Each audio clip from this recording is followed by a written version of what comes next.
సహృదయులైన ప్రేక్షకులకందరికీ, ప్రియాత్మ బంధువులకు నా హృదయపూర్వక నమస్సుమాంజలులు. భాగవత రచన వల్ల వ్యాస భగవానుడికి మనశ్శాంతి చేకూరింది.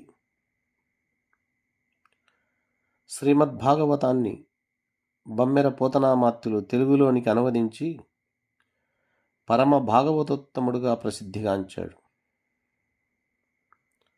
అలాగే మనమంతా కూడా భాగవతంలోని భక్తుల కథలను విని మన తాపత్రయాలను హరింపజేసుకుందాం. నేను నా ఛానల్ ద్వారా శ్రీమద్భాగవతంలోని ఘట్టములన్నిటినీ ప్రవచనం రూపంలో మీకు అందిస్తున్నాను. దయచేసి నా ఈ ఛానల్ని సబ్స్క్రైబ్ చేయండి. మీ అభిప్రాయాలను కామెంట్స్ రూపంలో తెలియజేయండి. ఇక ప్రవచనంలోకి వెళ్దామా మరి?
శుక్లాంబరధరం విష్ణుం శశివర్ణం చతుర్భుజం ప్రసన్నవదనం ధ్యాయేత్ సర్వవిఘ్నోపశాంతయే. ఓం గురుర్బ్రహ్మా గురుర్విష్ణుః గురుర్దేవో మహేశ్వరః గురుస్సాక్షాత్ పరబ్రహ్మ తస్మై శ్రీ గురవే నమః. ఓం శ్రీ గురుభ్యో నమః.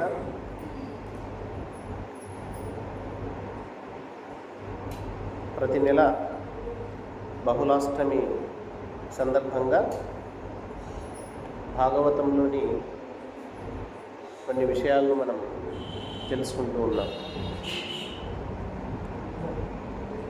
గడిచిన నెలలో శ్రీకృష్ణుడు తన మీద వచ్చినటువంటి అపనిందను తొలగించుకోవడం కోసం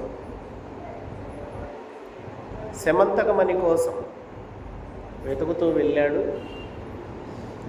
జాంబవంతునితో యుద్ధం చేశాడు. జాంబవంతుడు శ్రీకృష్ణుని యొక్క బలాన్ని గుర్తెరిగి వచ్చినవాడు తన ప్రభు శ్రీరామచంద్రమూర్తి అని భావించి శ్రీకృష్ణ పరమాత్మకు నమస్కరించి తన దగ్గర ఉన్నటువంటి ఆ శమంతకమణినే కాదు, తన కూతురైనటువంటి జాంబవతిని కూడా అప్పగించడం జరిగింది. ఇంతవరకు మనం నిన్న పోయిన కథ తెలుసుకుందాం.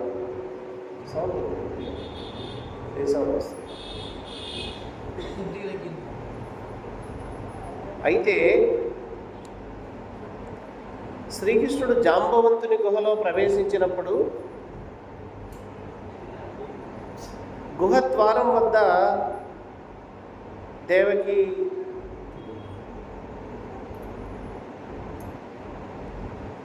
పన్నెండు రోజులు శ్రీకృష్ణుడి కోసం ఎదురు చూచినటువంటి సైన్యం అంతా వెనక్కి తిరిగి వచ్చేసింది. దేవకి వసుదేవులతో, రుక్మిణితో, అక్కడ ఉన్నటువంటి బంధువులతో, మిత్రులతో, అందరితో శ్రీకృష్ణుడు గృహలో ప్రవేశించాడు. మేము 12 రోజులు ఎదురు చూశాము, 12 రోజులైనా ఆయన తిరిగి రాలేదని మేము తిరిగి వచ్చాము. అని చెప్పగా విని వాళ్ళంతా కొంచెం బాధపడ్డారట. మరి 12 రోజులు లోపల ఉన్నాడు, ఏం జరిగిందో ఏమో, కృష్ణుడు తిరిగి వస్తాడో రాడో అని దుఃఖించి అమ్మవారిని ప్రార్థించారు. ఎవరికైనా కష్టాలు వచ్చినప్పుడు, దుఃఖాలు వచ్చినప్పుడు ఒకటే శరణ్యం, అమ్మవారిని ప్రార్థన చేయడం లేదా అయ్యవారిని ప్రార్థన చేయడం. దుర్గమమగు బిలమున హరి నిర్గతుడై చేరవలయు నేడని పౌరుల్ వర్గములై సేవించిరి దుర్గన్ కృత కుశల మార్గదోషిత భర్గన్. భయంకరమైనటువంటి ఆ గుహలో ప్రవేశించినటువంటి శ్రీకృష్ణ పరమాత్మ క్షేమంగా తిరిగి రావాలని పౌరులంతా కలిసి దుర్గాదేవిని ప్రార్థించారట. అలా ప్రజలంతా దీనులై అమ్మవారిని ప్రార్థించగా, ప్రార్థించినటువంటి మరుక్షణమునందే శ్రీకృష్ణుడు శమంతకమణితో బాలామణితో తిరిగి వచ్చాడు. అప్పుడు అందరూ సంతోషించారు. మణితో బాలామణితో శ్రీకృష్ణుడు వేగంగా ద్వారకాపురానికి వచ్చిన తర్వాత ఆ పౌరులంతా చాలా సంతోషించారు. వెంటనే మరి ఈ అపవాదు వేసింది ఎవరు? శ్రీకృష్ణుడే దొంగలించాడు శమంతకమణిని అపవాదు వేసిన వాడు సత్రాజిత్తు కాబట్టి సత్రాజిత్తును రప్పించాడు. ఎవరు? శ్రీకృష్ణుడు. సత్రాజిత్తును రప్పించి సభకు ఆ రాజసభలో కూర్చోబెట్టి, అయ్యా సత్రాజిత్తు మహారాజా, శమంతకమణిని నేను దొంగతనం చేశానని నా మీద అపవాదు వేశావు, కానీ నేను చేయలేదు. అయినా సరే నేను నాకు వచ్చినటువంటి అపవాదును తొలగించుకోవడం కోసం చాలా కష్టపడి ఈ శమంతకమణిని తెచ్చిచ్చాను, ఇదిగో తీసుకొని సత్రాజిత్తుకు అప్పచెప్పాడట. సత్రాజిత్తు సిగ్గుపడ్డాడు. కృష్ణుడు ఇచ్చినటువంటి ఆ శమంతకమణిని తీసుకున్నాడు. లోపల బాధపడుతూ ఉన్నాడు. శ్రీకృష్ణుడు చాలా బలవంతుడు కదా, అలాంటి శ్రీకృష్ణుడితో నాకు ఈరోజు విరోధం వచ్చనే అని సిగ్గుపడి భయపడుతూ సత్రాజిత్తు ఇంటికి వెళ్ళి బాధపడుతున్నాడు. ఏమని బాధపడుతున్నా అంటే, పాపాత్ముల పాపములన్ పాపంగా నోపునట్టి పద్మాక్షునిపై పాపము కలదని నుడివిన పాపాత్ముని పాపమునకు భారము కలదే. లోకంలో ఎంతోమంది పాపాత్ములు ఉన్నారు. అలాంటి పాపాత్ముల యొక్క పాపాన్ని పోగొట్టగలిగినటువంటి మహాత్ముడు ఎవరు అంటే ఈ పద్మాక్షుడే, శ్రీకృష్ణుడే.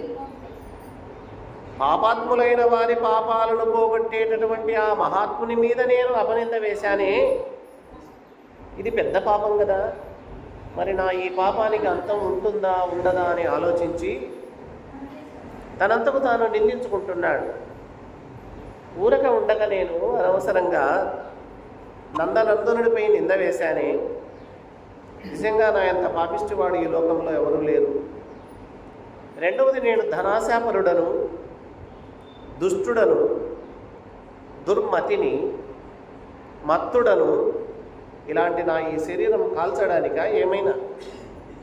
ఎలా నా పాపం పోతుంది?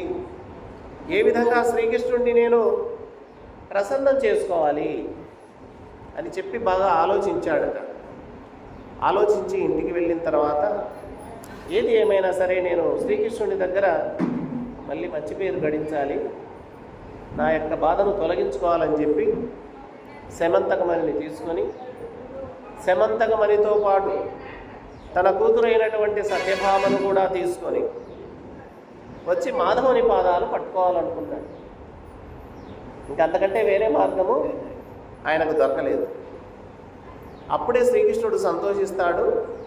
అలాగైతే నాకు బాధ తొలగుతుంది, ఈ పాపం తొలగిపోతుంది, ఇది సత్యమని భావించి వెంటనే శ్రీకృష్ణ పరమాత్మ సన్నిధికి శమంతకమణితో పాటు తన కుమార్తె అయిన సత్యభామతో కలిసి వచ్చి అంటున్నాడట, స్వామి, నేను చాలా పొరపాటు చేశాను, మీ మీద అపనిందను కూడా వేశాను.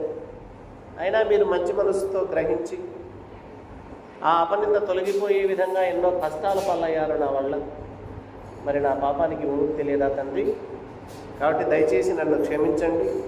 ఇదిగో నా పుత్రికా రత్నాన్ని కూడా నీకు ఇస్తున్నాను, అలాగే శమంతకమణిని కూడా నీకు సమర్పిస్తున్నానని సమర్పించాడట ఆయన. తామల సాక్షుడు అచ్యుతుడు దారయశోనిధి పెండ్లియాడే, నానామనుజేంద్ర వందిత గుణస్థితి లక్షణ సత్యభామనుద్దామ పతివ్రతాత్వ నయ ధర్మ విచక్షణతాదయాయ సక్కామను సత్యభామను ముఖద్యుతి నిర్జిత సోమనయడిన్. పద్మము లాంటి నేత్రములు కలిగిన వాడు శ్రీకృష్ణ పరమాత్మ. చ్యుతి లేనటువంటి అచ్యుతుడు పరమాత్మ. చ్యుతి అంటే నాశనం, పరమాత్మకు ఎప్పటికీ నాశనం లేదు. కీర్తిశాలి అయినటువంటి ఆ శ్రీకృష్ణుడు సద్గుణవతి అయినటువంటి, పాతివ్రత్యము కలిగినటువంటి, నీతితో జీవిస్తున్నటువంటి, ధర్మ విచక్షణ కలిగినటువంటి, దయాగుణము కలిగినటువంటి ఆ చంద్రముఖి అయిన సత్యభామను చేపట్టి పెళ్లి ఆడాడు అంటే స్వీకరించాడు కృష్ణ పరమాత్మ. అప్పుడు అంటున్నాడట, మళ్ళీ స్వీకరించిన తర్వాత మహారాజా సత్రాజిత్తుతో అంటున్నాడు, మణి ఇచ్చినాడు వాసరమని నీకును మాకు గలవు మనులు, కుమారీమణి చాలునంచు కృష్ణుడు మని సత్రాజిత్తునకు మరలగనిచ్చన్. అయ్యా మహారాజా, ఈ శమంతకమణిని నీకు ఇచ్చింది ఎవరు? సూర్యభగవానుడు ఇచ్చాడు. మరి మీరు రాజులు, మీ దగ్గర మనులున్నాయి, మా దగ్గర మనులున్నాయి, నీవిచ్చిన ఈ కుమారీమణి సత్యభామ నాకు చాలయ్యా, సూర్యభగవానుడు ప్రసాదించినటువంటి ఆ శమంతకమణిని నీవే తీసుకువెళ్ళు అని తిరిగి సత్రాజిత్తుకి ఇచ్చి వేశాడట. ఇచ్చి వేసిన తర్వాత ఒక వార్త వచ్చింది. ఏమని వచ్చింది? పాండవులు లాక్షాగారములో దగ్ధులయ్యారట అని. ఇక్కడ ద్వారకలో ఉంది, అక్కడ జరిగేది హస్తినాపురం కథ. కుంతీదేవి కుమారులైనటువంటి పాండవులు లాక్షాగారములో దగ్ధులయ్యారు అని వార్త విన్నాడు. మరి కృష్ణుడికి వారు దగ్ధులయ్యారా, తప్పించుకున్నారా, రక్షింపబడ్డారా అన్నీ తెలుసు. సర్వము నెరింగిన వాడైనా శ్రీకృష్ణుడు అయ్యో అలా జరిగిందా అని ఆశ్చర్యపడుతూ బలరామునితో అంటున్నా అంట, అన్నా త్వరగా వెళ్దాం పద హస్తినాపురానికి, అక్కడ ఏం జరిగిందో విషయం తెలుసుకుందామని బలరాముడిని కొంచెం త్వరగా ప్రయాణం చేయించాడు. అన్నతో పాటు హస్తినాపురానికి వెళ్ళాడు.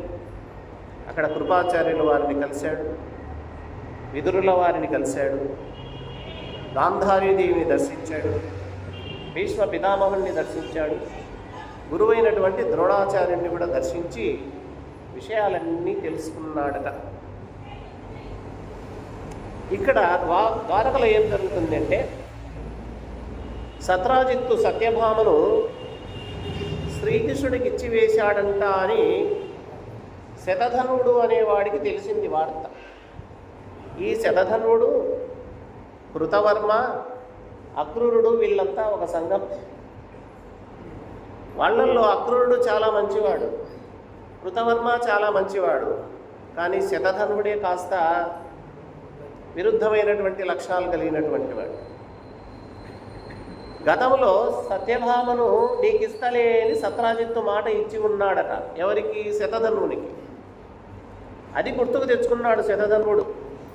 గతంలో సత్రాజిత్తు నాకు సత్యభామనిచ్చి వివాహం చేస్తానన్నాడే, మరి ఇప్పుడేమో శ్రీకృష్ణుడికి ఇచ్చి వివాహం చేయించాడు, మాట తప్పాడు. సత్యభామ లేకపోయినా పర్వాలేదు, కనీసం ఆయన దగ్గర ఉన్న శమంతకమనన్నా నేను గ్రహించాలని దుర్బుద్ధి పుట్టింది వాడికి. ఎవరికి? శతధనుడికి. కసాయి వాడే శతధనుడు, ఆయన గుణాలు అలాంటివి. వెంటనే వెళ్ళాడు, వెళ్ళి సత్రాజిత్తును నిలదీసి అడిగాడు. అడిగితే సత్రాజిత్తు జరిగింది ఇలా జరిగింది, నేనేం చేయలేను, మరి నేను చేసినటువంటి దోషానికి పరిహారంగా నేను నా బిడ్డని ఇవ్వాల్సి వచ్చింది కృష్ణ పరమాత్మకు, అయినా నేనేం తప్పు చేయలేదు కదా అన్నాడు.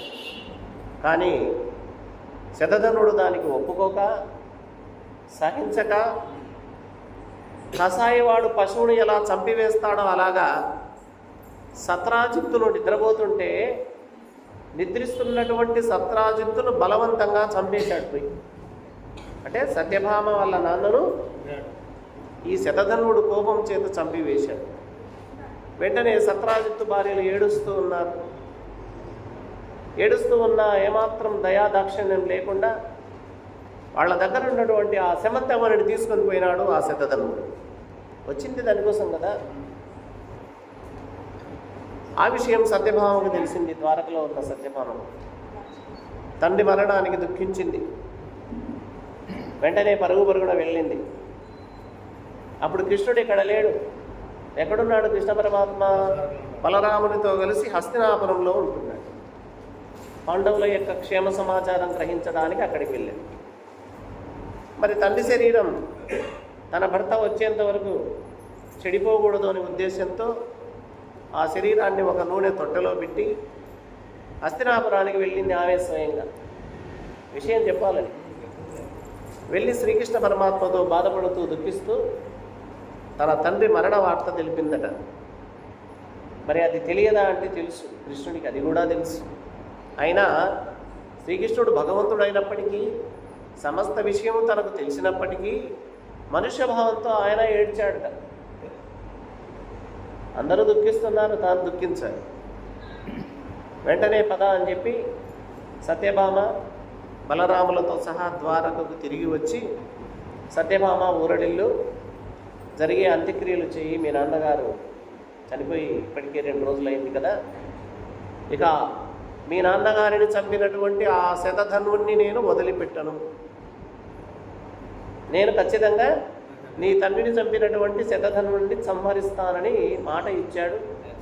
ఆ తర్వాత ఈ సత్రాజిత్తుకు ఆయన దేహానికి కావలసినటువంటి అంత్యక్రియలన్నీ నిర్వహించారు.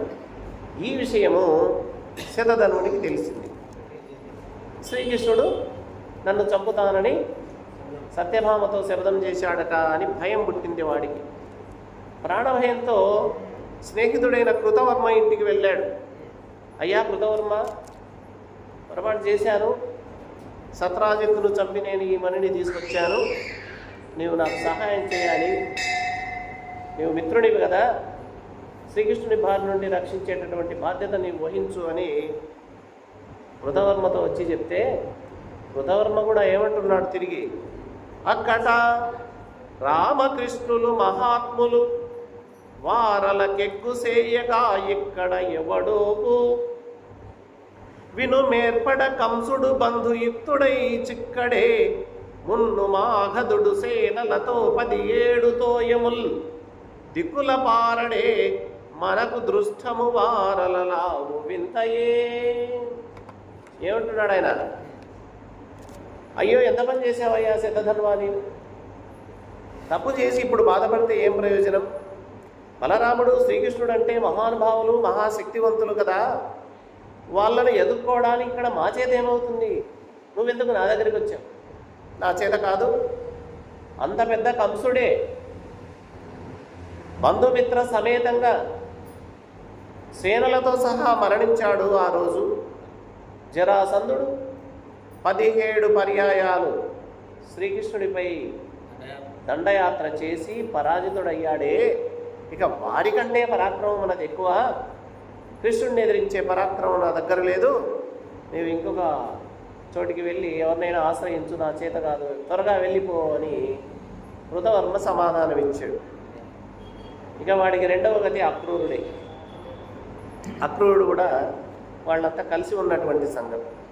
నేరుగా శతధనుడు అక్రూరుని ఇంటికి వెళ్ళాడు. జరిగిందంతా చెప్పాడు. అక్రూరా, దయచేసి నీవైనా సహాయం చేయవయ్యా, ఆ శ్రీకృష్ణుని ఎదిరించడానికి సహాయం చేస్తావా అని అడిగాడు.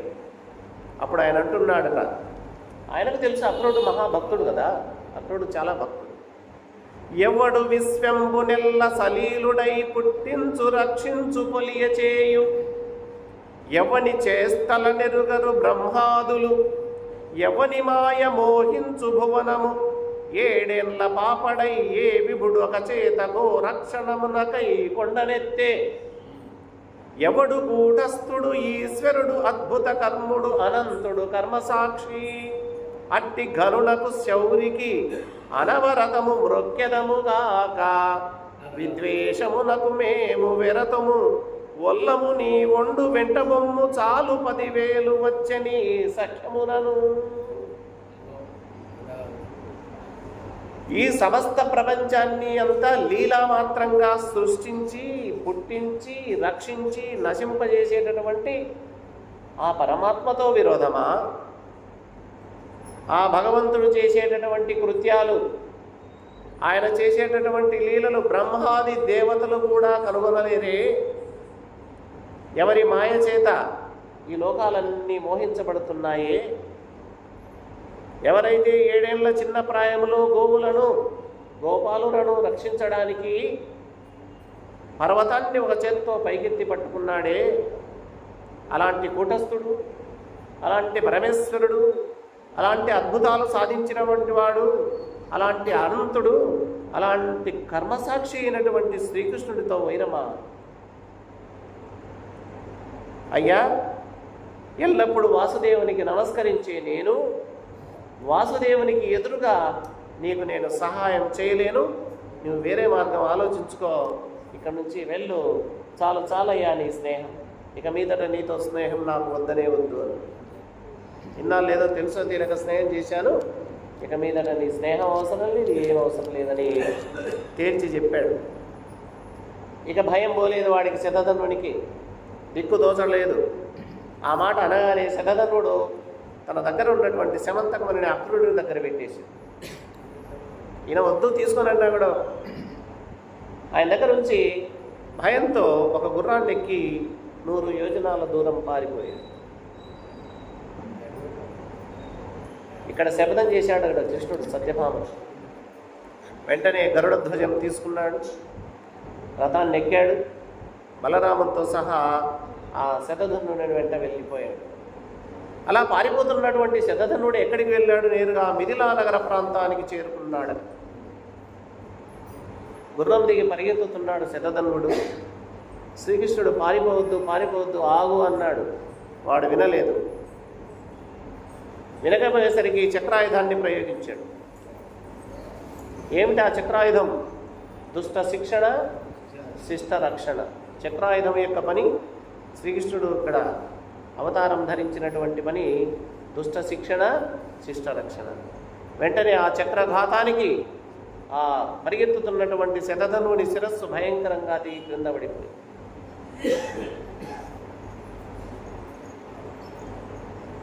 అయినా వాడైతే మరణించాడు, కానీ ఆ శతధనుని దగ్గర ఆ మణి లేదు. వెతికారు ఎక్కడ ఆ మణి, వాడు ఎక్కడ పెట్టాడు? అక్రూరుని దగ్గర ఉంచి వచ్చాడు. చూశారు. వెంటనే అంటున్నాడు బలరాముడు కృష్ణుడితో, కృష్ణ, శతధనుడు చంపబడ్డాడు, చనిపోయాడు. మరి శతధను దగ్గర మణి లేదు, ఆ మణి వీడు ఎక్కడో దాచిపెట్టి ఉంటాడు. నువ్వు వెంటనే ద్వారకకు వెళ్ళిపో. వాడి ఇంట్లో కానీ వాడి స్నేహితుల ఇళ్ళల్లో కానీ ఉండవచ్చు. నువ్వు అన్వేషించు. నేను తిరిగి నీతో పాటు ఇప్పుడు రాలేను. రాక మిథిలా నగరానికి వచ్చాను.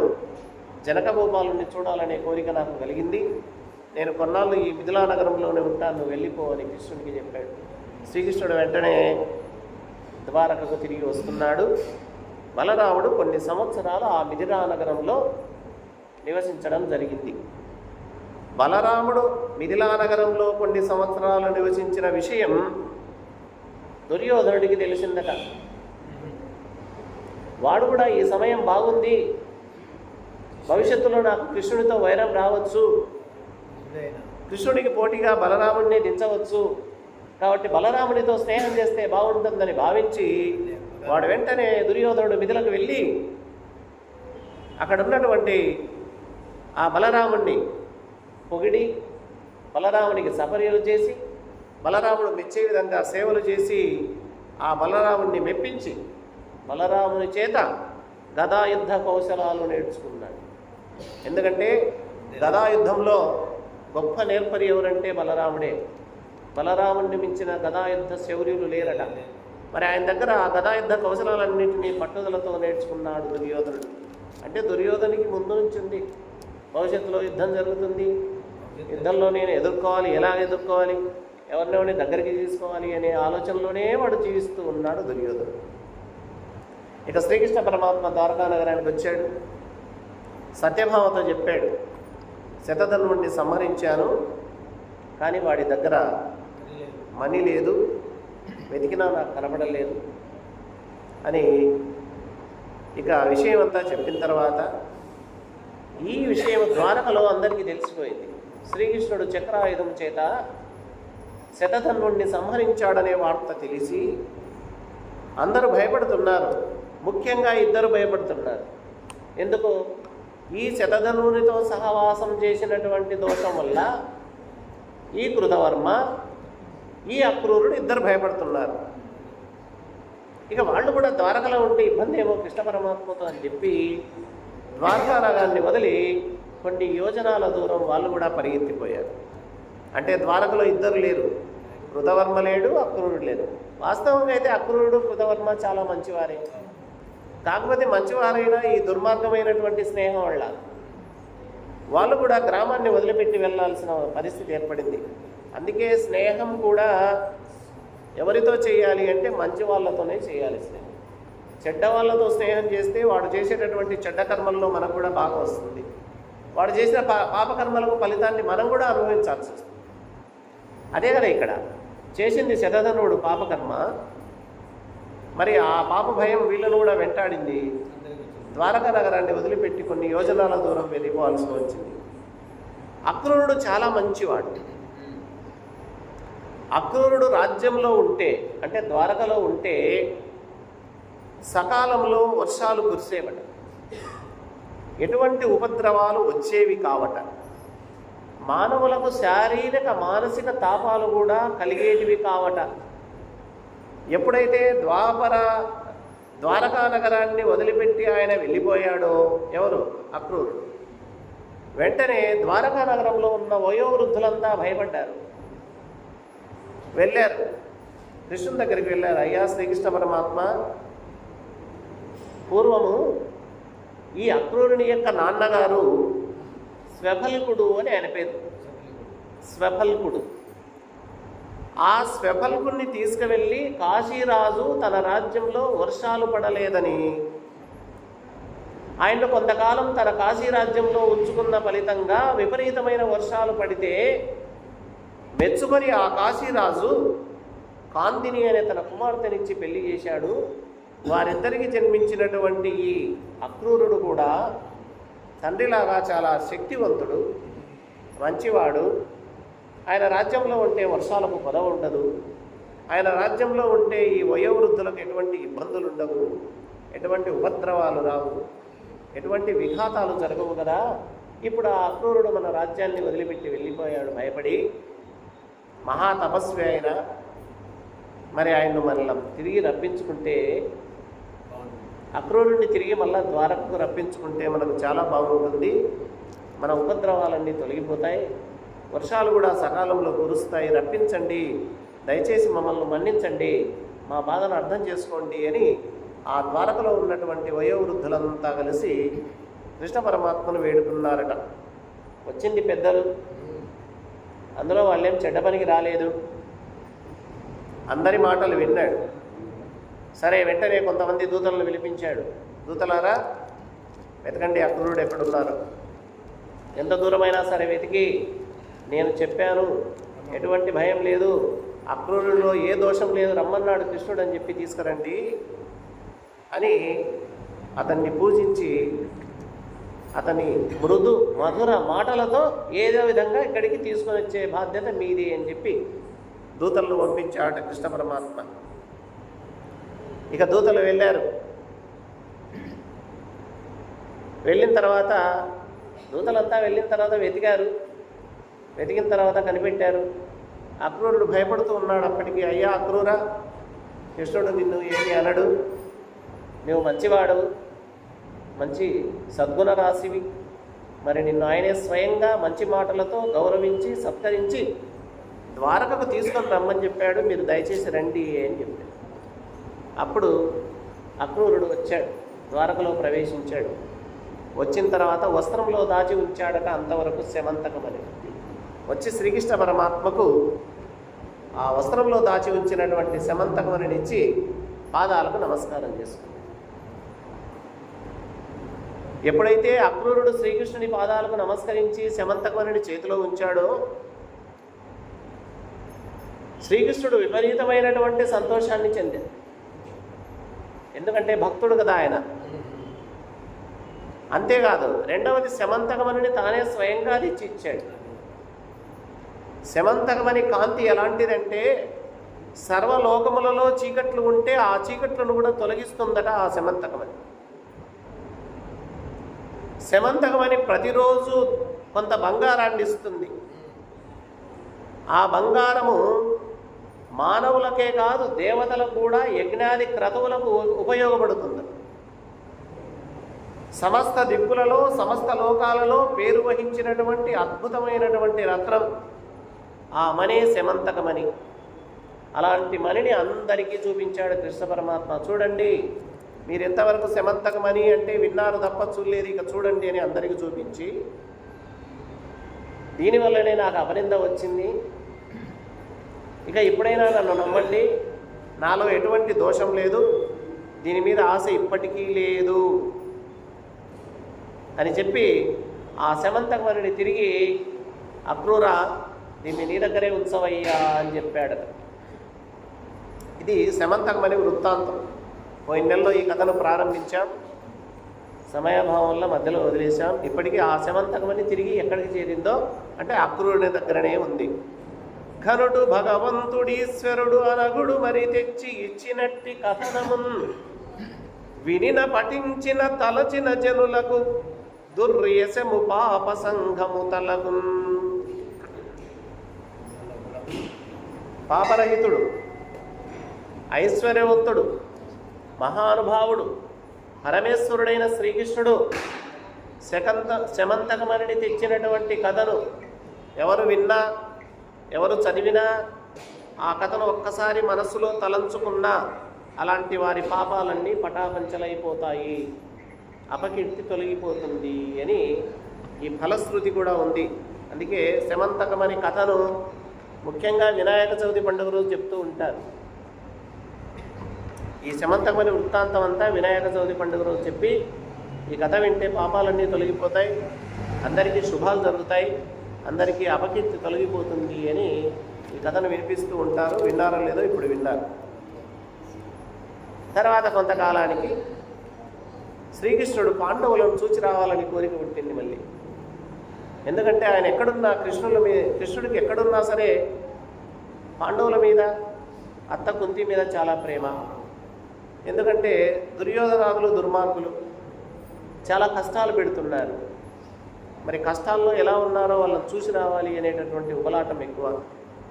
పాండవులను చూసి రావాలి కొంతమంది యాదవులంతా తీసుకున్నాడు. అప్పుడు వారు ఎక్కడున్నారు అంటే ఇంద్రప్రస్థపురంలో ఉన్నారు.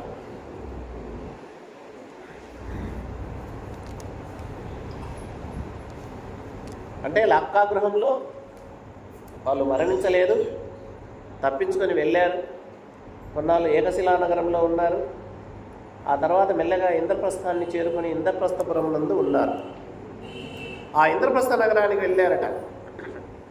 ప్రాణాలు పోయేవాడికి ప్రాణాలు తిరిగి వస్తే ఎలా ఉంటుందో అలాగా ప్రాణాలు తిరిగి వచ్చిన వాళ్ళలాగా పాండవులంతా చుట్టుకున్నారు, కృష్ణుడిని కౌగలించుకున్నారు. మరి శ్రీకృష్ణ పరమాత్మను కౌగలించుకోవడం అంటే అందరికీ దొరికే భాగ్యం కాదండి. శ్రీ మహావిష్ణువు యొక్క దివ్య శరీరాన్ని తగిలినా పుణ్యమే, తాకడమే కాదు, స్పర్శించడమే కాదు. మరి ఏకంగా వీరు కౌగలించుకున్నారంటే పాండవుల జన్మ ధన్యం. మంచి చిరునవ్వు, శ్రీకృష్ణుని ముఖారవిందాన్ని చూస్తూ ఆనందపడుతూ ఉన్నారు పాండవులంతా. వెంటనే కృష్ణుడు ధర్మరాజుకు భీమునికి పాదాలకు నమస్కారం చేశాడు. కృష్ణుడు ఏంటి ధర్మరాజుకు భీమునికి నమస్కారం చేశాడంటే వాళ్ళిద్దరు పెద్దవాళ్ళు కృష్ణుడికి. మన సాంప్రదాయంలో పెద్దవాళ్ళ పాదాలకు నమస్కరించడంలో ఏ దోషం లేదు. ఇప్పటికీ చాలా రాష్ట్రాల్లో, ఉత్తరాది రాష్ట్రాల్లో మనం ఇంటికి వస్తే ఎవరినైనా బాగున్నావా అని పలకరిస్తాం, ఓ చిరునవ్వు నవ్వుతాం. ఇంకా కొంతమంది సంస్కారం తెలిసినటువంటి వాళ్ళు 2 చేతులు ఎత్తి నమస్కారం చేస్తారు.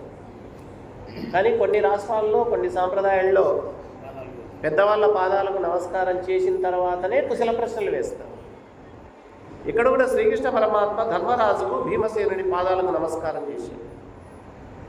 ఇక అర్జునుడిని ఆలింగనం చేసుకున్నాడు గట్టిగా. వెంటనే అక్కడ ఉన్నాడు నకులుడు, సహదేవుడు. వాళ్ళు వచ్చి కృష్ణుడి పాదాలకు నమస్కారం చేశారు. ఎందుకంటే వాళ్ళు చిన్నవాళ్ళు కాదు. వెంటనే ఆయనకు ఒక పెద్ద ఉన్నతమైన ఆసనం ఏర్పాటు చేసి ఆసనం మీద కూర్చోబెట్టాడు కృష్ణ పరమాత్మను. పాంచాల రాజపుత్రి ద్రౌపదీదేవి అక్కడికి వచ్చింది, అన్నగారికి నమస్కారం చేసింది. చూశాడు అటు ఇటు. ఎవరి కోసం చూస్తున్నాడు కృష్ణుడు? పాండవులు కనబడ్డారు, ద్రౌపది కనబడింది, కానీ అత్త కుంతీదేవి కనబడలేదు. సరే, అక్కడ వచ్చినటువంటి వాళ్ళందరినీ స్వాగతం చేశారు పాండవులు. అందరికీ తగిన ఆసనాలు ఏర్పాటు చేసిన తర్వాత శ్రీకృష్ణుడు మెల్లగా ఆసనం నుండి లేచి అత్త దగ్గరికి వెళ్ళాడు. వెళ్ళి అత్తగారికి నమస్కరించాడు.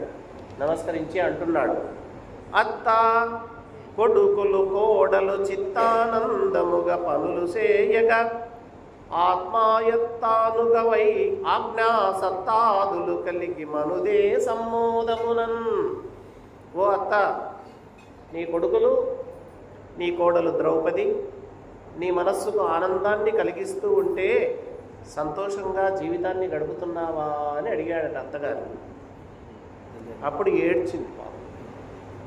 ఎప్పుడైతే కృష్ణుడు అడిగాడో వెంటనే కుంతీదేవికి ఏడుపు వచ్చింది, ఏడ్చింది. కుంతీదేవి దగ్గుత్తి కదా, గొంతులోంచి పాపం మాట రాలేదు. కళ్ళ నిండా నీళ్లు స్రవిస్తూ ఉన్నాయి. ఏమంటుందట, దుర్యోధనుడు చేసినటువంటి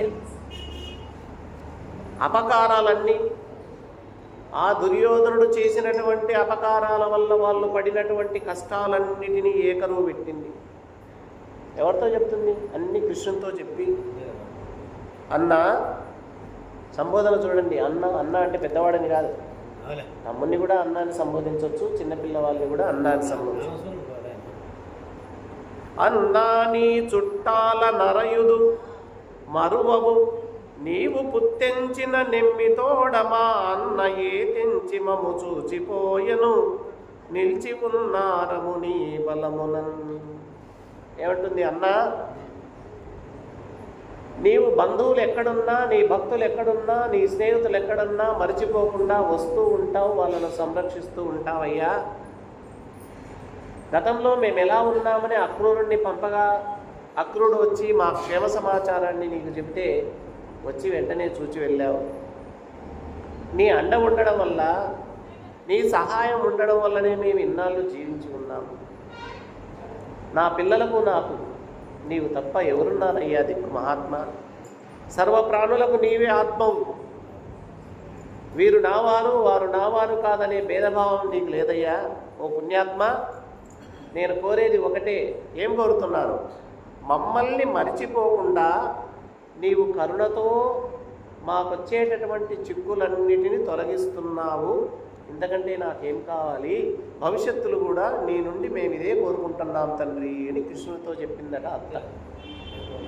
ఇన్నాళ్ళు మమ్మల్ని ఎలా కాపాడావో భవిష్యత్తులో కూడా మాకే కష్టం వచ్చినా నీవే కాపాడాలి, నీవు తప్ప మాకు దిక్కెవరయ్యా అని దీనంగా ప్రార్థించింది. అంతేకాదు, ఇది మాకు మహాభాగ్యం. భగవంతుణ్ణి ఆశ్రయించడమే మహాభాగ్యం. భగవంతుని రక్షణను కోరుకోవడమే మహాభాగ్యం అని అంటుందట. అన్న తర్వాత ధర్మరాజు వచ్చాడు. అప్పుడు చూస్తున్నాడంతా. ధర్మరాజు కూడా పెద్దవాడు కదా ఇంటికి. ధర్మరాజు కృష్ణునితో అంటున్నాడు, పట్టగలేరు నిన్ను తమ భావములందు సనందనాదులే పట్టుననైన అట్టి గురభద్ర చరిత్రుడవు నీవు. నేడు మా చుట్టమవంచు వచ్చెదవు చూచెదవు అల్పులమైన మమ్ము. ఏ మెట్టి తపంబు చేసితి మధీశ్వర పూర్వ శరీరవేళలన్. సనకుడు, సనందుడు, సనత్కుమారుడు, సనత్సుజాతుడు మొదలగు మహర్షులు ఎంతో ప్రయత్నించినా శ్రీకృష్ణుడు వాళ్లకు పట్టు దొరకలేదట. శ్రీ మహావిష్ణువు వాళ్ళు ఎంతో తపస్సు చేసి ప్రయత్నించినా దొరకనటువంటి కృష్ణుడు, ఆ శ్రీ మహావిష్ణువు వీళ్ళకు దొరికిపోయాడు. ఎవరికి? పాండవులకి. పాండవులు రమ్మని అడగని అవసరం లేదు, ఆయనే వచ్చిపోతూ ఉంటాడు. అలాంటి మహానుభావుడవు మాకు దొరికావు, బంధువుగా దొరికావు కదా, ఇంతకంటే మాకేం అదృష్టం. మేము వాస్తవంగా మీకంటే చాలా చిన్నవాళ్ళం, మేము అల్పులం. అలాంటి మమ్మల్ని చూడడానికి వచ్చావు. మేము పూర్వజన్మల్లో ఈ దేహంతో ఏం చేశాము, ఎన్ని పుణ్యకార్యాలు చేశాము, ఎంత తపస్సు చేశామో, అందుకే మాకు బంధువుగా ఇప్పుడు వచ్చావు, మమ్మల్ని మా బాగోగులు చూస్తున్నావయ్యా అని ధర్మరాజు శ్రీకృష్ణుడిని స్తుతించాడుట. సరే ధర్మరాజా, నేను ఇక్కడే కొన్నాళ్ళు ఉండాలని వచ్చాను. ఇంద్రప్రస్థంలో నేను కొన్ని నెలలు ఇక్కడే ఉంటాను అంటే, అంతకంటే మహాభాగ్యవత అంటే ఉండండి అని శ్రీకృష్ణునికి ఆయనతో పాటు వచ్చిన వాళ్ళందరికీ విడుదల ఏర్పాటు చేయడం జరిగింది. ఇక శ్రీకృష్ణ దర్శనార్థం ప్రజలంతా తండోపతండాలుగా వచ్చిపోతున్నారు. కృష్ణుడు అక్కడికి వెళ్ళింది కూడా ఎందుకోసం? అందరి దర్శనం కోసమే వెళ్ళాడు. ఇక ఒకసారి అన్నాడట, అర్జున, మనిద్దరం కలిసి చాన్నాళ్ళు అయింది కదా, అలా వన విహారానికి వెళ్దాం పదా అన్నాడు అర్జునుడితో. అర్జునుడు కూడా ఎప్పుడెప్పుడు కృష్ణుడితో వెళ్ళాలని ఆయన కారట. సరే అన్నాడు. ఇద్దరు అశ్వములను ఎక్కి శ్రీకృష్ణుడు అర్జునుడు అరణ్యానికి బయలుదేరారు. రాజులకు జంతువులను వేటాడడం అనేది ఖచ్చితంగా రావాలి. ఎందుకు జంతువులను వేటాడాలి? ఎందుకంటే రాజ్యంలో ఉన్న ప్రజలను సింహాలు, పులులు లాంటి క్రూర మృగాలు వచ్చి చంపుతూ ఉంటాయి.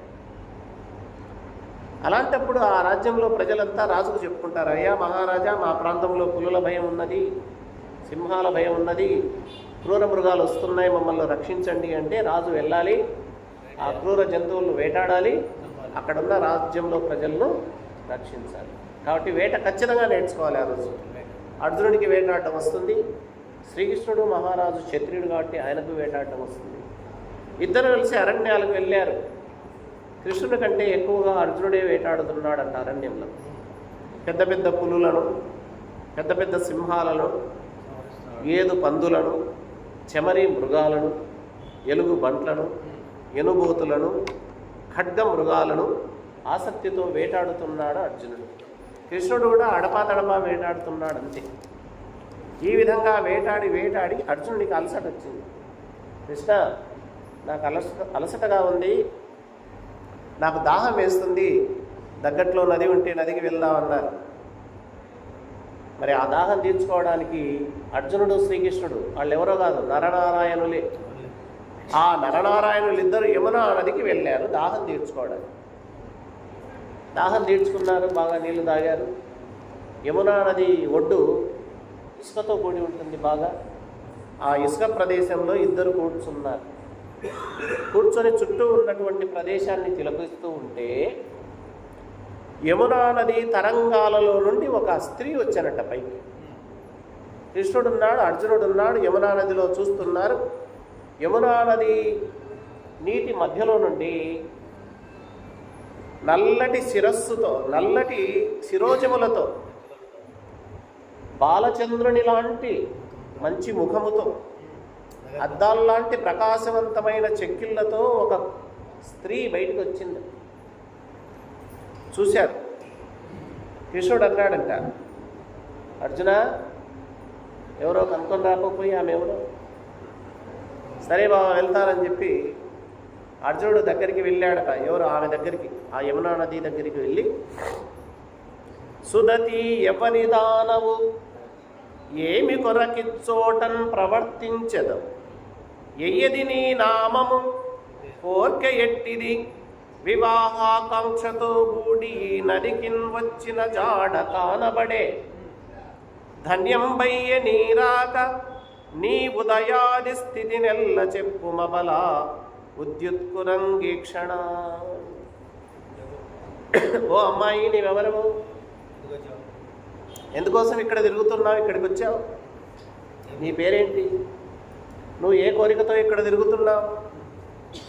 వివాహం మీద కోరికతో, వివాహ కాంక్షతో ఈ నదీ పరివాహక ప్రాంతంలో తిరుగుతున్నట్టు నాకు అనిపిస్తున్నది. ఇక నీ రాక ధన్యమైంది, నీ ప్రయత్నం కూడా నెరవేరినట్లే. నీ విశేషాలన్నిటినీ నాకు వివరించి చెప్పు అని అర్జునుడు అడిగాడు ఆయమ్మను. అడిగితే ఆమె జవాబిస్తుంది. నర వీరోత్తమ ఏను సూర్యుని సుతన్, నా పేరు కాలింది, భాస్కర సంకల్పిత గేహమందు నదిలో కంజాక్షు విష్ణున్ ప్రభున్ వరుగా కోరి తపంబుసేయుదు వరుణ్ వాంఛింపను కృష్ణుండు వన్యరతిన్ వచ్చి వరించునంచు పలికెన్నా తండ్రి నా తోడుతన్. ఓ వీరాది వీరా, నేనెవరనుకున్నావు? సూర్యుని యొక్క బిడ్డను, సూర్యుని కుమార్తె. నా పేరు కాలింది. ఈ యమునా నదిలో మా తండ్రి అయినటువంటి ఆ సూర్యభగవానుడు నా కోసం నది మధ్యలో, నది అడుగున ఒక భవనాన్ని ఏర్పాటు చేశాడు. యమునా నదిలో నది క్రింద ఒక భవనాన్ని ఏర్పాటు చేశాడట సూర్యుడు. ఆ గృహంలో నేను తపస్సు చేసుకుంటూ కూర్చుంటున్నాను. తపస్సు దేనికోసమో తెలుసా? నాకు భర్తగా శ్రీకృష్ణుడే దక్కాలి. ఆ విష్ణువును, ఆ శ్రీకృష్ణ పరమాత్మను తప్ప నేను ఎవరిని పెళ్లి ఆడనని దీక్ష బట్టి తపస్సు చేస్తూ మా నాన్న నిర్మించినటువంటి ఈ నది లోపల ఉన్నటువంటి గృహంలో తపస్సు చేసుకుంటూ కూర్చున్నాను. నేను ఇతరులను కోరను. మా నాన్నగారు సెలవిచ్చారమ్మా, తపస్సు చేస్తూ కూర్చో నదిలో, ఏదో ఓ రోజు శ్రీకృష్ణుడే వేట కోసం వస్తాడు, ఈ నది ఒడ్డుకు వస్తాడు, నిన్ను చూస్తాడు, నువ్వు వివాహం ఆడు అని సెలవిచ్చాడు మా నాయన, అందుకే ఇక్కడ ఉన్నాను అని అర్జునుడితో వార్తంతా చెప్పింది. వెంటనే అర్జునుడు వెళ్ళాడు శ్రీకృష్ణుడి దగ్గరికి. సర్వజ్ఞుడు శ్రీహరి, ఆయనకు తెలుసు. ఆయన వేటకు వచ్చింది అర్జునుడి కోసం కాదు, ఈ కాలింది ఎదురు చూస్తుందనే వచ్చాడు. ఒక చిరునవ్వు నవ్వాడట. అలాగా అయితే పద అని వచ్చి కాలిందిని పిలిచాడు రమ్మని. ఆమె ఎదురు చూస్తుంది కృష్ణుడి కోసం. ఆ కాలింది వస్తానే రథం మీద ఎక్కించుకున్నారు.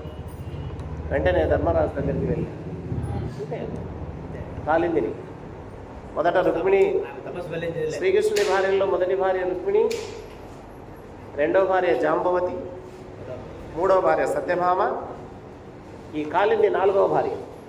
మొత్తం 8 మంది భార్యలు. 8 మంది భార్యల కథ ఇప్పుడు చెప్తున్నది నేను మీకు అందరికీ. వెంటనే ధర్మరాజు దగ్గరికి వెళ్ళారు. ధర్మరాజు కూడా వారిని ఆహ్వానించాడు, స్వాగతం పలికాడు. ఇక పాండవులంతా విశ్వకర్మ మయుడు అని ఈ విశ్వములో పెద్ద పెద్ద భవనాలను నిర్మించేటటువంటి వాడు. ఆయన కోరిక మేరకే, అంటే ఆ మయుడు అనుకున్న విధంగానే ఈ ధర్మరాజు కోరిక మేరకు ఇంద్రప్రస్థపురాన్ని చాలా అందంగా తీర్చిదిద్ది ఇచ్చాడు.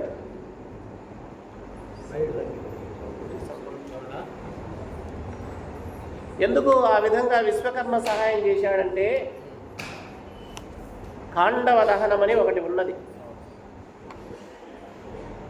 అగ్నిదేవుడికి భూలోకంలో ఇచ్చేటటువంటి హావిష్లన్నీ తిని అజీర్ణమైందట. అగ్నిదేవుడు తన అజీర్ణ వ్యాధిని పోగొట్టుకోవడానికి ఒక పెద్ద వనాన్ని దహించాలి, అది కాండవనం దహించాలనుకున్నాడు. అయితే కాండవనాన్ని దహించేటప్పుడు దేవేంద్రుడు కానీ మిగతా వాళ్ళంతా సహాయపడలేదు. కొద్ది పెంచు పూర్తి తగ్గిస్తున్నాడు. అలాంటి సమయంలో అర్జునుడు సహాయం చేశాడు. ఖాండవ వనాన్ని దహించేటప్పుడు ఆ అగ్నిదేవుడికి సహాయం చేసినటువంటి వ్యక్తి అర్జునుడు. అలాంటి సమయంలో విశ్వకర్మ కూడా ఆ అడవిలో ఉన్నాడట. ఆయన్ను వదిలిపెట్టాడు అగ్నిదేవుడు అర్జునుడి కోరిక మీద. అందుకు ఆయన సహాయపడాలనే ఉద్దేశం చేత ఆ మయుడు ఒక ఇంద్రప్రస్థపురాన్ని అద్భుతంగా నిర్మించిచ్చాడు. అందులో భాగంగానే మయసభ నిర్మించాడు. ఆ మయసభలోనే దుర్యోధనుడు పరాభవం చెందడం జరిగింది. ఉన్నది లేనట్లుగా, లేనిది ఉన్నట్లుగా సృష్టించాడు మయుడు. దుర్యోధనుడు అది తెలియక కొంచెం పరాభవం చెందడమే కోపాన్ని ఇంకా రెట్టింపు చేసిందట. అంతేకాదు, ఆ మహాసభను నిర్మించి అర్జునుడికి బహుకరించడమే కాదట, అగ్నిదేవుడు కూడా వచ్చాడు అక్కడికి. అయ్యా, కాండవనాన్ని దహించడానికి అవకాశం కల్పించిన అర్జున, నీకు నేను ఉపకారం చేయాలనుకున్నాను. ఇవిగో అక్షయ తూనీరాలు, ఎన్ని బాణాలు వేసినా తరగనటువంటిది అక్షయ తూనీరం అంటే. ఒక బాణం తీస్తే ఇంకొక బాణం, అద్దిస్తే ఇంకోటి, అద్దిస్తే ఇంకోటి, అక్షయ తూనీరములు అంటాం. అంతేకాదు, ఒక పెద్ద కవచాన్ని ఇచ్చాడు అగ్నిదేవుడు. ఎదుటి వ్యక్తి శత్రువు ఎలాంటి బాణం వేసినా, ఎలాంటి ఆయుధాన్ని ప్రయోగించినా ఆ కవచము శరీరానికి గాయం కాకుండా కాపాడుతుంది. అలాంటి కవచం ఇచ్చాడు. అంతేకాదు, అద్భుతమైనటువంటి ధనస్సునిచ్చారు. దాని పేరే గాంధీవం. పద్యాల్లో చెప్తుంటారు, గాంధీవంబు ధరించి ఫల్గునుడు అని. మరి ఆ గాంధీవం ఎవరిచ్చిన ప్రసాదం? అగ్నిదేవుడిచ్చిన ప్రసాదం. అంతేకాదు, యుద్ధం చేసేటప్పుడు అద్భుతమైన శక్తి, కాంతి కలిగినటువంటి ఒక రథాన్ని కూడా బహుకరించాడు అగ్నిదేవుడు. ఆ రథానికి తెల్ల గుర్రాలే. ఆ రథాలకి ఉన్నటువంటి ఆ తెల్ల గుర్రాలను కూడా అగ్నిదేవుడు ప్రసాదించడం జరిగింది. అంటే అర్జునుడు చేసినటువంటి ఆ సహాయానికి అగ్నిదేవుడు, మయుడు వీళ్ళంతా కూడా సహాయం చేశారట. ఈ విధంగా కొంతకాలం శ్రీకృష్ణుడు అక్కడే ఉండి ధర్మరాజాదులను వీడుకొని తన బంధువర్గంతో కలిసి తిరిగి ద్వారకకు ప్రయాణమై వెళ్ళాడు. బంధువులందరూ ఆనందిస్తున్నాడు. వచ్చిన తర్వాత సంగతి, అవంతి అని ఒక 2 చిన్న రాజ్యాలని, సంగతి, అవంతి, ఈ 2 రాజ్యాల యొక్క పరిపాలకులు విందుడు, అనువిందుడు వాళ్ళిద్దరికి. ఈ విందానువిందులు దుర్యోధనుడి యొక్క స్నేహితులు. దుర్యోధనుడి వశమయ్యారు వాళ్ళిద్దరు. వారికి ఒక చెల్లెలున్నది, ఆమె పేరే మిత్రవింద. దుర్యోధనుడు చెప్పినట్లు వింటారేమో అని వీళ్ళమ్మకు భయం. ఎందుకంటే దుర్యోధనుడు దుర్మార్గుడు. తన బిడ్డను ఈ విందాను విందులు దుర్యోధనుడు చెప్పినట్లు ఎవరికైనా చెడ్డవానికి ఇస్తారేమని భయం వేసింది ఆమెకు. వాళ్ళ తల్లి పేరు రాజాదిదేవి. రాజాదిదేవి. ఆ రాజాదిదేవి కూడా శ్రీకృష్ణునికి వరుసగా అత్త అవుతుంది. పెళ్లికి స్వయంవరం ప్రకటించారు ఆ అమ్మాయికి. ఎవరికి? ఆ మిత్రవిందకు. శ్రీకృష్ణునికి విషయాన్ని తెలియజేసింది వాళ్ళత్త. అయ్యా కృష్ణ, నా కూతురికి స్వయంవరాన్ని ప్రకటించారు, నా కొడుకులిద్దరూ దుర్యోధనుని వశమయ్యారు, మరి ఆ మిత్రవిందని ఎవరికి ఇస్తారో ఏమో నాకు భయంగా ఉంది, దయచేసి ఈ ఆపద నుంచి రక్షించు, నువ్వే వరించు అన్న. నేరుగా అత్తే చెప్పింది అల్లునికి. వెంటనే శ్రీకృష్ణుడు బయలుదేరి వెళ్ళాడు. అందరూ చూస్తున్నారు. ఎంతమంది ఎదిరించినా సరే,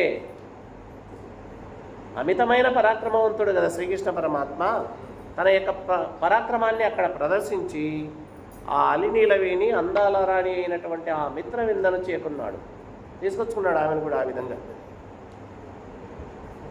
అంతేకాదు, సమీపంలో కోసల దేశం కూడా ఉందట. కోసల దేశానికి అప్పుడు రాజు నగ్నజిత్తు ఆయన పేరు. నగ్నజిత్తు ఆయన పేరు.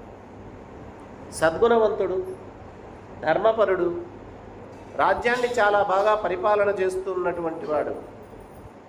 అలాంటి సద్గుణవంతుడైన ధర్మాత్ముడైనటువంటి ఆ నగ్నజిత్తు మహారాజుకు ఒక కుమార్తె, ఆమె పేరు నాగ్నజితి. నాగ్నజితి పేర్లు కూడా వినకపోవచ్చు చాలామంది. అయితే ఈ రాజు దగ్గర వాడి కొమ్ములు కలిగినటువంటి 7 ఆబోతులు ఉన్నాయట. ఈ నగ్నజిత్ అనే రాజు దగ్గర వాడి కొమ్ములు కలిగినటువంటి 7 పెద్ద ఆబోతులు ఉన్నాయి. అవి కయ్యమంటే కాలు దువ్వుతాయంట. ఆ రాజ్యంలో ఆ ఆడపిల్లలు కానీ, రాజు కానీ, సేవకులు కానీ ఆ ఆబోతులకు అట్లా వీరగంధం దిద్దితే, వాటి నుదుటను అట్లా వీరగంధం దిద్దితే ఈ 7 ఆబోతులు ఎవరినైనా చంపడానికి సిద్ధపడతాయంట. ఊరికే వీరగంధం దిద్దడం వదిలిపెట్టడమే ఎవరి మీదకైనా. ఇంకా చాలు, ఆ సైన్యం అంత గొప్ప సైన్యం.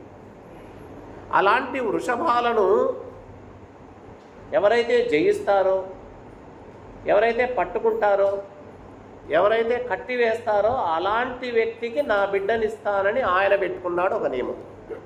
ఎవరు? ఆ మహారాజు నగ్నజిత్ అనే మహారాజు తన కుమార్తెను నాగ్నజితిని ఎలాంటి వీరునికి ఇస్తాడన్నాడు?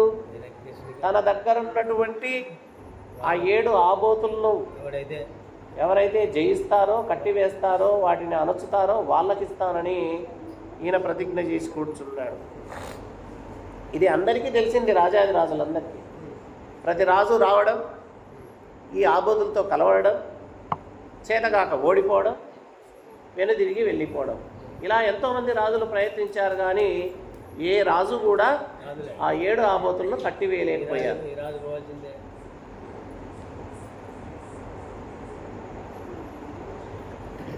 మరి ఆ విషయం శ్రీకృష్ణుడికి తెలిసింది.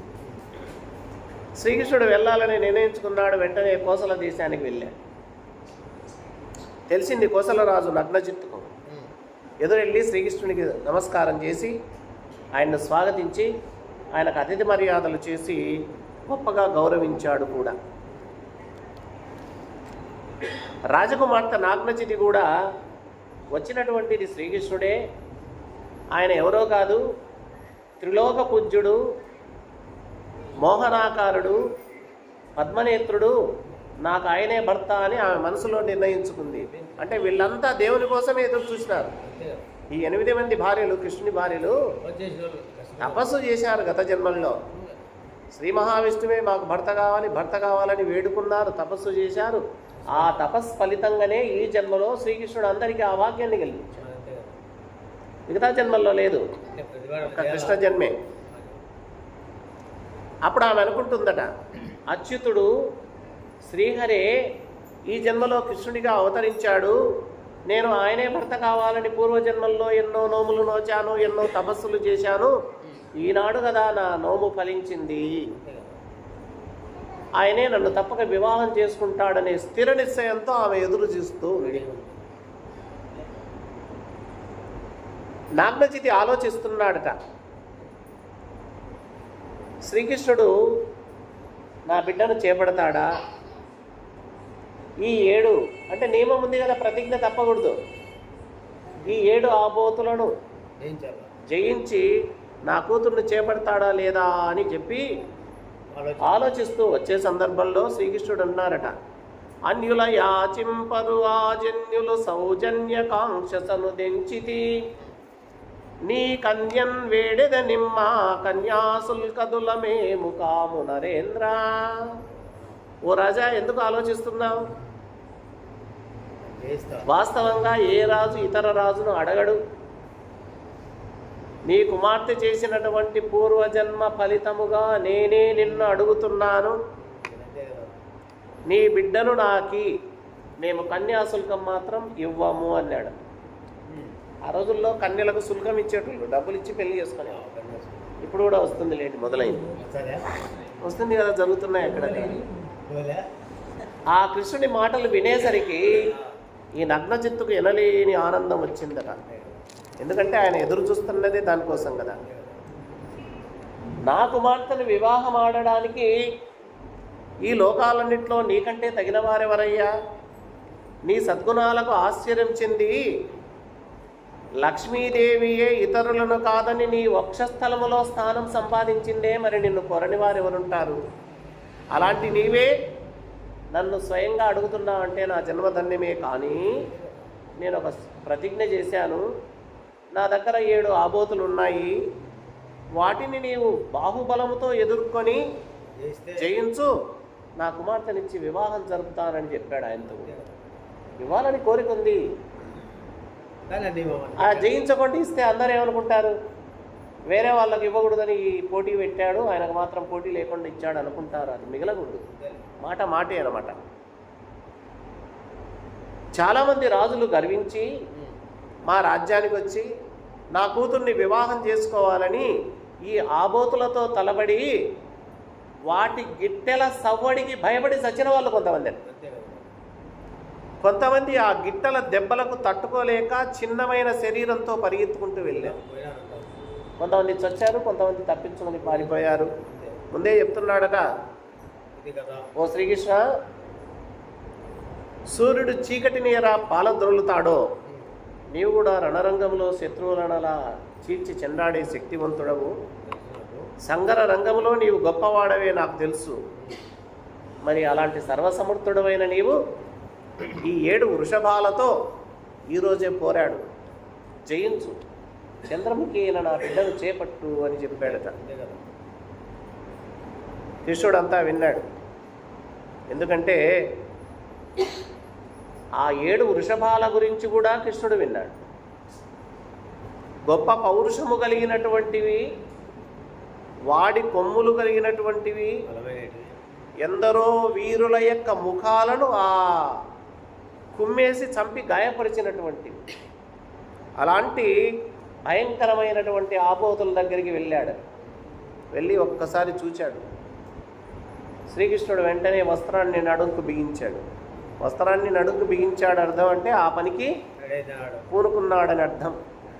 విచిత్రమైన రీతిలో 7 అవతారాలు ఎత్తాడట కృష్ణుడు. అక్కడే కదా, వెంటనే 7 మంది కృష్ణులు అయ్యారు. 7 రూపాయలు దాన్ని ఆడ ఉన్నది 7 వృషభాలు కదా. ఒక 7 రూపాయలు ఏంటి, ఎన్ని రూపాయలైనా ధరించగలడు శ్రీకృష్ణుడు. 8 మంది భార్యలు, 16,000 మంది గోపికలు. గోపికలు కాదు, వాళ్ళు కన్యలు, క్షత్రియ కన్యలే వాళ్ళు. 16,000 మంది, ఈ 8 మంది 16,108 రూపాయలు ధరించి, అంటే 16,108 శ్రీకృష్ణ రూపాలు ధరించాడు ఆయన. అందుకే ఆయన అవతారమే లీలా అవతారం, అందరికీ చేత కాదు. అందుకే చాలామంది మహాత్ములు చెబుతుంటారు, నాయన కృష్ణుడు అలా చేశాడు ఇలా చేశాడు అనొద్దు, కృష్ణుడిని అనుసరించండి తప్ప అనుకరించకండి. ఆయన ఇలా చేశాడు నేను ఇలా చేస్తే అంటే మీరు చస్తారు. అలా అనుసరించండి. ఆయన ఏం చెప్పినాడు, ఎలా నడుచుకోమన్నాడు, ఎలా జీవించమన్నాడు, అది అనుసరించండి. మీరు వీలైతే రాముణ్ణి అనుకరించండి, రామమూర్తిని అనుకరించండి, శ్రీకృష్ణుణ్ణి అనుసరించండి. ఇది మనం నేర్చుకోవాల్సినటువంటి అంశం. శ్రీకృష్ణుని గురించి ఒక చెడ్డ ఆలోచన ఎవరిలో పుట్టిందంటే వాడు సరైన మార్గం నుండి తప్పుడు మార్గానికి పోతున్నట్టు లెక్క.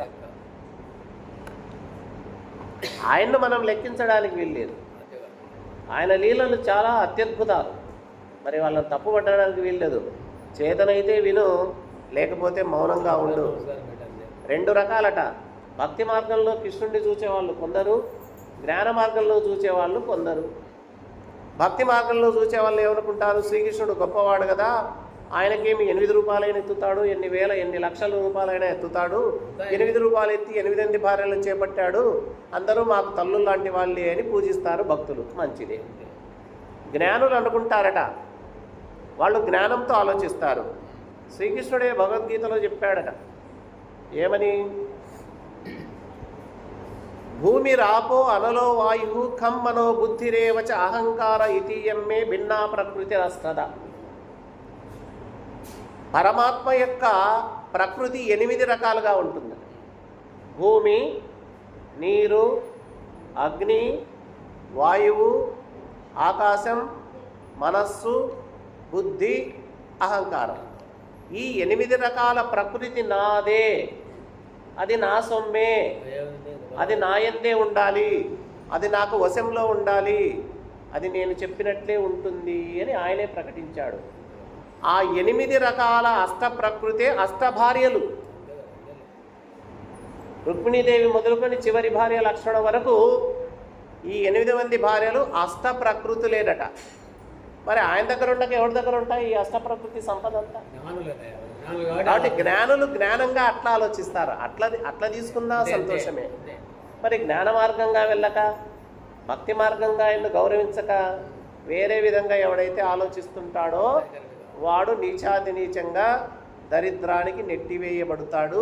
వాడికి అధోగతి తప్ప పురోగతి ఉండదని శాస్త్రం చెప్పింది. కాబట్టి జాగ్రత్తగా వినాలి మనమంతా. కృష్ణుని ఎప్పుడు ఏలెత్తి చూపకండి పొరపాటును కూడా. చేత కాదు కదా ఆయనకేమయ్యా. గోవర్ధన పర్వతాన్ని ఒక వేలి మీద నిలబెట్టినటువంటి మహానుభావుడు, పాలు తాగే చిన్న వయసులోనే పూతన అనే రాక్షసిని చంపినటువంటి మహానుభావుడు, ఎవరు చేయలేనటువంటి సాహస కృత్యాలు చేసినటువంటి వాడు. సరే, ఇక్కడ 7 రూపాలు ధరించాడట శ్రీకృష్ణుడు. పిల్లవాడు బొమ్మలను పట్టుకొని ఎట్లా ఆడిస్తాడో, ఒక చిన్నపిల్లవాడి చేతికి బొమ్మ ఇస్తే ఆ బొమ్మ చెవిని, ఆ బొమ్మ కొమ్మును, ఆ బొమ్మ చేతులను అట్లా చించి పడేస్తాడు.